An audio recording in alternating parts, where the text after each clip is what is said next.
వాస్తు సందేహాలు మరియు విజ్ఞాన సిరీస్ కి స్వాగతం. తూర్పున రావి చెట్టు, పడమరలో మర్రి చెట్టు ఉంటే ఏమవుతుంది? వాస్తు శాస్త్రం ఏమి చెబుతోంది?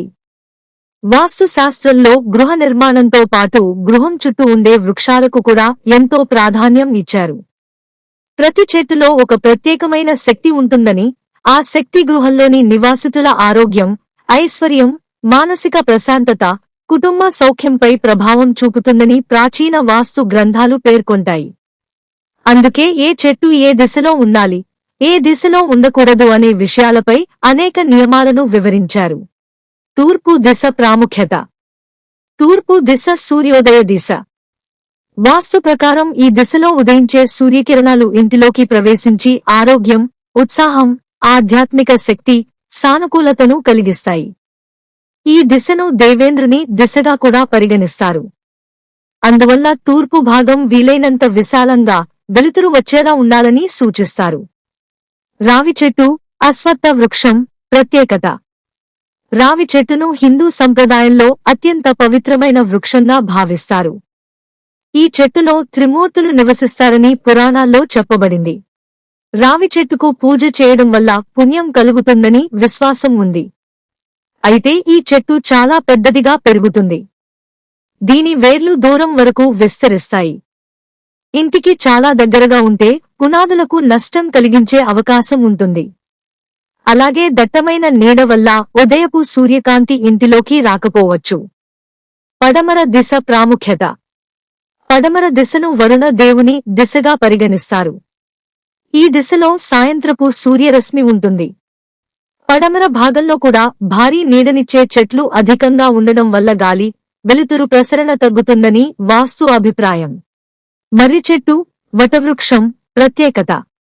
మర్రి చెట్టు భారతీయ సంస్కృతిలో అమరత్వానికి, స్థిరత్వానికి, దీర్ఘాయుష్కు ప్రతీక.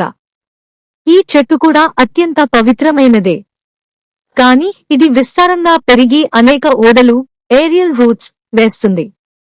గృహ ఆవరణలో చాలా దగ్గరగా ఉంటే స్థలమంతా ఆక్రమించి తేమను పెంచడం, గాలి ప్రసరణ తగ్గించడం వంటి సమస్యలు ఏర్పడవచ్చని భావిస్తారు. తూర్పున రావి చెట్టు, పడమరలో మర్రి చెట్టు ఉంటే వాస్తు దోషం ఎందుకు అంటారు? వాస్తు సంప్రదాయం ప్రకారం ఈ రెండు మహావృక్షాలు ఇంటికి ఎదురెదురుగా ఉండటం వల్ల శక్తి ప్రవాహంలో అసమతుల్యత ఏర్పడుతుందని నమ్ముతారు. ఉదయపు సూర్యకాంతి అడ్డంకులు ఎదుర్కొనడం, ఇంటి చుట్టూ అధిక నీడ ఏర్పడటం, గాలి ప్రసరణ తగ్గడం వంటి కారణాలను కూడా కొందరు వాస్తు నిపుణులు సూచిస్తారు.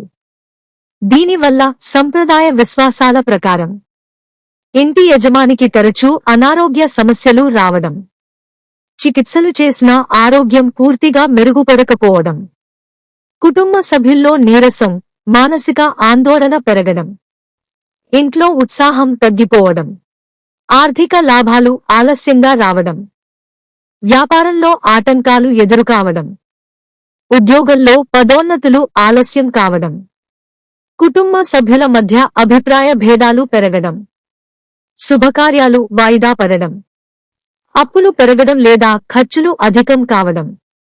ఇవి సంప్రదాయ వాస్తు నమ్మకాలుగా చెప్పబడతాయి. సూచించే పరిహారం. వాస్తు ప్రకారం ఈ దోషాన్ని తగ్గించడానికి గృహ ఆవరణలో కొబ్బరి చెట్టు లేదా పనస చెట్టు నాటాలని సూచిస్తారు. కొబ్బరి చెట్టు ఎందుకు? కొబ్బరి చెట్టును శ్రీఫలం ఇచ్చే వృక్షంగా భావిస్తారు. లక్ష్మీదేవికి ప్రీతికరమైన చెట్టుగా పరిగణిస్తారు. పూజలు, హోమాలు, శుభకార్యాలలో కొబ్బరికాయకు ప్రత్యేక స్థానం ఉంది. ఈ చెట్టు ఇంటిలో శుభశక్తిని పెంచుతుందని విశ్వసిస్తారు. పనస చెట్టు ఎందుకు? పనస చెట్టు సమృద్ధి, సంపద, సంతానాభివృద్ధికి ప్రతీకగా భావించబడుతుంది. దీనిని నాటడం వల్ల కుటుంబంలో ఐశ్వర్యం పెరుగుతుందని, ఆహార సమృద్ధి ఉంటుందని సంప్రదాయ విశ్వాసం. ఎన్ని చెట్లు నాటాలి?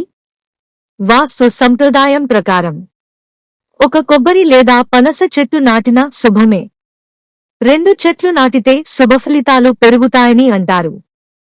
5 చెట్లు నాటితే పంచభూతాల సమతుల్యతకు ప్రతీకగా భావించి మరింత మేలు జరుగుతుందని కొందరు వాస్తు పండితులు వివరిస్తారు. పరిహారం వల్ల కలిగే ఫలితాలు.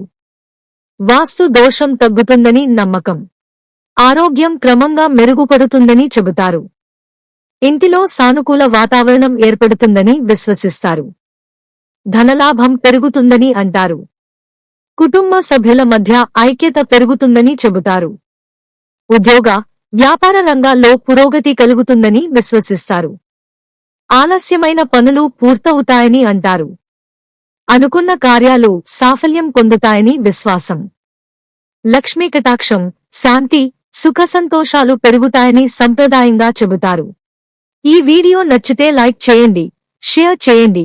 ఇలాంటి ఆధ్యాత్మిక మరియు ఆసక్తికరమైన విషయాల కోసం మా రమ్య